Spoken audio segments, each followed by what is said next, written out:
Hello Malbus and Gulface, welcome back to another video. நான் உங்க Santhosh Raj. So இன்னைக்கு இந்த வீடியோ பார்த்தீங்கன்னா பசங்க எல்லாருக்குமே வேற லெவலில் யூஸ் ஆகக்கூடிய ஒரு டாபிக்.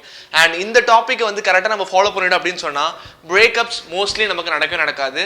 ஸோ அது என்னன்னு பார்த்தீங்கன்னா கேர்ள் ஃப்ரெண்ட்ஸ் கடுப்பேத்துனா என்ன பண்ணணும் அப்படின்றது உங்களுக்கு தெரியுமா? ஏன்னா நம்ம முக்கால்வாசி டைம் அவங்க கடுப்பேற்றுறதுனால தான் நமக்கு செம்ம காண்டாகுது.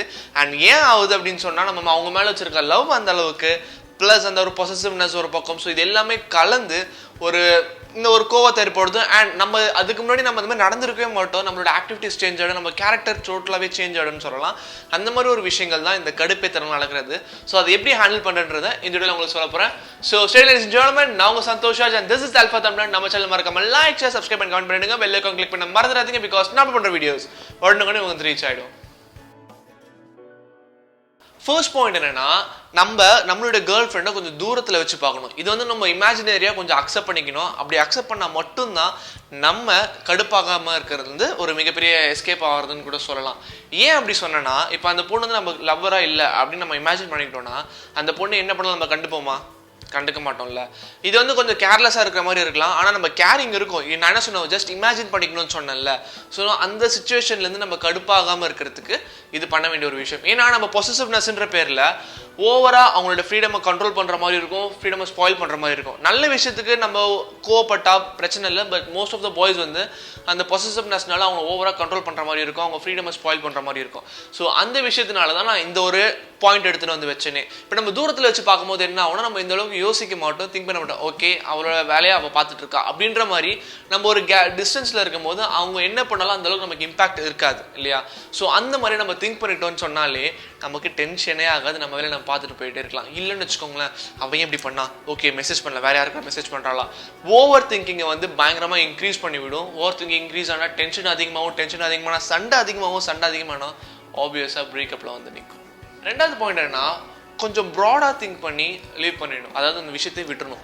ஏன் எதுக்கு சொல்கிறேன்னா, இந்த பசங்களுடைய மெயின் திங் என்ன தெரியுமா, தன்னோட லவர் தனக்கு மட்டும்தான். நல்ல விஷயம் தான், இல்லைன்னு சொல்லலை. பட் அந்த பொசசிவ்னஸ் வந்து கொஞ்சம் ஓவராக இருக்கும் சில பேர்கிட்ட. அதுதான் அங்கே நிறைய ப்ராப்ளம்ஸை க்ரியேட் பண்ணி கொடுக்குது. என்கிட்ட மட்டும்தான் பேசணும், என்கிட்ட மட்டும்தான் பழகணும் இருக்கிறது நல்லது தான். பட் அவங்களுக்குன்னு ஒரு தனி ஸ்பேஸ் இருக்குது, தனி ஃப்ரீடம் இருக்குது. நீ எந்த பசங்கிட்டையும் பேசக்கூடாது, உன்னால் சொல்லவும் முடியாது. ஸோ அந்த மாதிரி விஷயங்கள்லாம் இருக்குது. ஸோ நீங்கள் அந்த மாதிரி என்ன பண்ணணும்னு சொன்னால், அவங்க ஃப்ரெண்ட்லி 4-5 பசங்கிட்ட பேசுகிறாங்க, ஓகே உன் ஃப்ரெண்ட்ஸ் தானே, நீ பேசிட்டு போ அப்படின்ற மாதிரி நீங்கள் அவங்களுக்கான ஃப்ரீடமை தரணும். அதை விட்டுட்டு நீ எந்த பையன்கிட்ட பேசவே கூடாது, இது பண்ணக்கூடாது. ஏன்னா நீங்கள் அந்த மாதிரி ஒரு ஃப்ரீடம் கொடுக்கும் போது தான் அவங்ககிட்ட எக்ஸ்பிளிசிட்டாக இருப்பாங்க. அவங்க யார்கிட்ட பேசுகிறாங்கன்றதை உங்ககிட்ட வந்து சொல்லுவாங்க. ஸோ அப்படி சொல்லும் போது என்ன ஆகும்னு சொன்னால், உங்களுக்கு அந்த பக்கம் ஒரு ட்ரஸ்ட் இன்க்ரீஸ் ஆகும், இன்செக்யூரிட்டிஸ் எல்லாமே கம்மி ஆயிடும். இல்லை நீ எந்த பையன்கிட்ட பேசக்கூடாது அப்படின்னு சொல்லி நீங்க சண்டை போட ஆரம்பிச்சீங்கன்னா உங்ககிட்ட எதுவுமே அவங்க சொல்ல மாட்டாங்க. ஓகே சொன்னா சண்டை தான் போடுவான் அப்படின்ற மாதிரி விஷயங்கள் தான் அங்கே வரும். அதனால ஸோ நீங்கள் அவங்களுக்கான ஃப்ரீடம் கொடுத்தீங்கன்னா அவங்க உங்ககிட்ட லாயலாக இருப்பாங்க. நீங்கள் அவங்கள பற்றி இன்ஃபர்மேஷன் அவங்களே சொல்லிப்பாங்க. நீங்கள் எதுவுமே வந்து கேட்டு தெரிஞ்சுக்க வேண்டிய அவசியமே கிடையாது. இன்செக்யூரிட்டிஸ் டோட்டலாகவே டவுன் ஆகிடும் அந்த இடத்துல.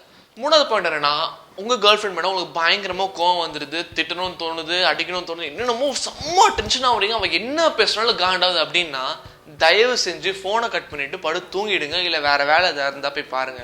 ஏன்னா நீங்கள் அவங்க கிட்ட பேச அவங்க வந்து சம்டைம்ஸ் சில பேர் விட்டு கொடுத்துட்டு போகலாம். சில பேர் வந்து ஆர்கியூ பண்ண ஆரம்பிச்சாங்கன்னு வச்சுக்கோங்களேன்.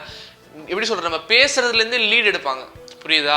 நீங்க அவங்க பேசுறது லீட் எடுப்பீங்க, அவங்க பேசுறது லீட் எடுப்பாங்க. ஸோ மாறி லீட் எடுத்து சின்ன சண்டையா தான் இருக்கும். அது பெருசா வளர்ந்து வந்து வேற லெவலில் ஹேட்டடாகவே மாறிடும்.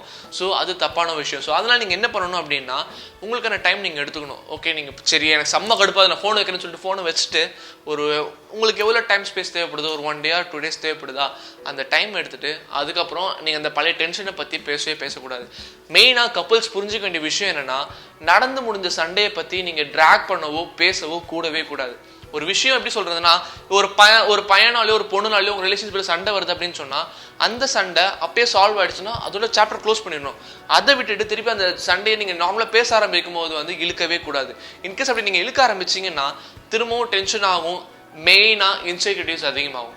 புரியுதுங்களா? ஏன்னா கப்புள்ஸ்குள்ள அவங்களுக்காக வந்து சண்டை வர்றதுன்றது ரொம்பவே ரேர். ஒரு 10% தான் வச்சுக்கலாம்.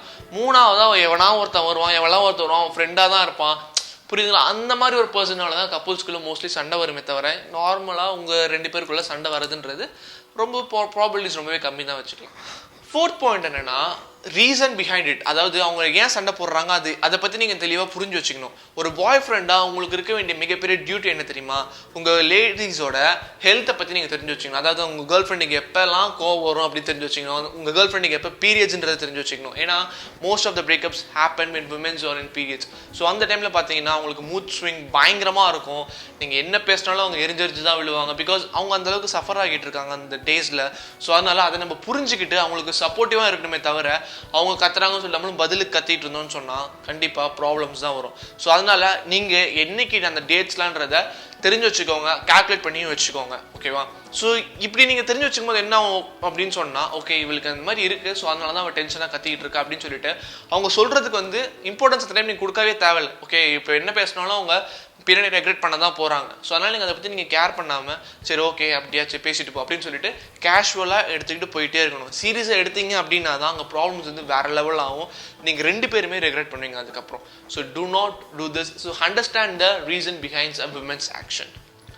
Last but not least 5th point என்னன்னா, ஆர்குமெண்ட் பண்ணவே பண்ணாதீங்க. ஏன் எதுக்குன்னு சொன்னா, இப்போ நான் முன்னாடி சொன்ன மாதிரி சண்டைகள் வந்துக்கிட்டே தான் இருக்கும். நீங்கள் யாராவது ஒருத்தர் விட்டு கொடுத்துட்டு போனால் மட்டுமே தான் வேலை ஆகும். இல்லைன்னு வச்சுக்கோங்களேன், கண்டிப்பாக வேற எப்படி சொல்கிறது, செம்ம கடுப்பில் தான் போய் முடியும். ஸோ அதனால் எப்பவுமே ஒரு ரிலேஷன்ஷிப் ஒரு ஆர்குமெண்ட் போயிட்டுருக்கு அப்படின்னு சொன்னால், பாசிட்டிவான ஆர்குமெண்ட்னா பிரச்சனை இல்லை. நெகட்டிவான ஆர்குமெண்ட்டுன்னு வந்துச்சுன்னா தேவையில்லாத விஷயத்துக்கு ஒரு ஆர்குமெண்ட்னு வரும். அந்த இதில் ஓவராக ஆர்கியூ பண்ணாதீங்க. ஓகே நீ உங்கள் இஷ்டம் என்னமோ பண்ணிப்போ அப்படின்னு சொல்லிட்டு உங்கள் வேலை நீங்கள் பார்க்க ஆரம்பிச்சிருங்க. தேவையில்லாத ஒரு விஷயத்துக்குனால சண்டை போட்டுக்கிட்டு உங்கள் ரிலேஷன்ஷிப்பை பாதிக்க வச்சுக்காதீங்க. ஃபார் எக்ஸாம்பிள் எப்படின்னா, ஃப்யூச்சரை பற்றி யோசிச்சு இப்போ சண்டை போட்டுக்கிட்டு இப்போ இருக்கிற டைமை வேஸ்ட் பண்ணுவாங்க. சிம்பிள், இதுதான் லாஜிக். முக்கால்வாசி சண்டைகள் இப்படி தான் ஆரம்பிக்கும். எப்படி சொல்கிறேன்னா, ஃபார் எக்ஸாம்பிள் லேடிஸ் இந்த மாதிரி கேட்பாங்க, ஓகே ஃபியூச்சரில் நம்ம ஒன்றா இருக்கலாமா இல்லை தண்ணி கொடுத்துட்டு போகலாமா, எனக்கு இப்படி இருக்கணும் அப்படி இருக்கணும்னுவாங்க. உடனே பசங்க எப்படி சொல்லுவாங்க, ஓகே இல்லை நான் அம்மா விட்டு வர மாட்டேன் அப்பா விட்டு வர மாட்டேன் அப்படின்வாங்க. இல்லை நம்ம 2 பேர் தனியாக இருக்கணும் தான் நான் ஆசைப்பட்றேன் அப்படின்வாங்க. ஸோ இந்த டைமில் பசங்க என்ன பண்ணணும் அப்படின்னு சொன்னால், ஓகே நீ இப்படி தான் நான் ஆசைப்படுறேன், ஓகே இருந்துட்டு போ. மனசார அந்த பொண்ணுங்க என்ன தெரியுமாங்க ஆசைப்படுவோம், குடும்பத்தை விட்டு பிரிக்கணும்லாம் எந்த பொண்ணும் ஆசைப்பட மாட்டாங்க. சிம்பிள், அவங்களுக்காக நீ எஃபோர்ட் எடுத்து அந்த மாதிரி சொல்லுவியா அப்படின்ற ஒரு வார்த்தை தான் அவங்க கேட்பாங்களே தவிர அதை விட்டுட்டு உடனே நடக்க போகிற விஷயம் கிடையாது. அதனால அவங்க என்ன எதிர்பார்க்குறோம் அதை நீங்கள் அந்த டைமில் சொல்லிட்டீங்கன்னு வச்சுக்கோங்களேன், ப்ராப்ளம் சால்வ். ஏன்னா நாளைக்கு உங்களுக்கு கல்யாணம் ஆக போகிறது கிடையாது, புரியுதா? ஸோ ஃபியூச்சரில் என்றைக்கோ ஒரு நடக்க போகுது, அதை நினச்சி நீங்கள் இப்போ பேசிகிட்டு இருக்கீங்கன்ற போது அவங்க என்ன எதிர்பார்க்குறாங்களோ அதை நீங்கள் சொல்லிவிடுங்க, சரியா? அதை விட்டுட்டு அது ரொம்ப ஆர்குமெண்ட் இல்லை, நான் அப்படிலாம் பண்ண மாட்டேன், அம்மாவோட வரணும், நீ என் கூட தான் இருந்தாகணும் அப்படின்ற மாதிரிலாம் பேசி don't waste your time guys.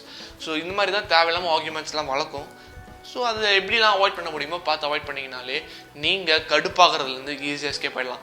As a மேலாக நம்ம கடுப்பாகணும் அப்படின்னு சொன்னால் அது நம்மளை மட்டும் பாதிக்காது, நம்ம கரியரை பாதிக்கும், வேலை நிறைய விஷயங்களை சஃபர் பண்ணும். ஸோ நல்லா புரிஞ்சுக்கோங்க. ஸோ ரிலேஷன்ஷிப்பில் எப்போவுமே கடுப்பே ஆகாதீங்க. That's most important thing.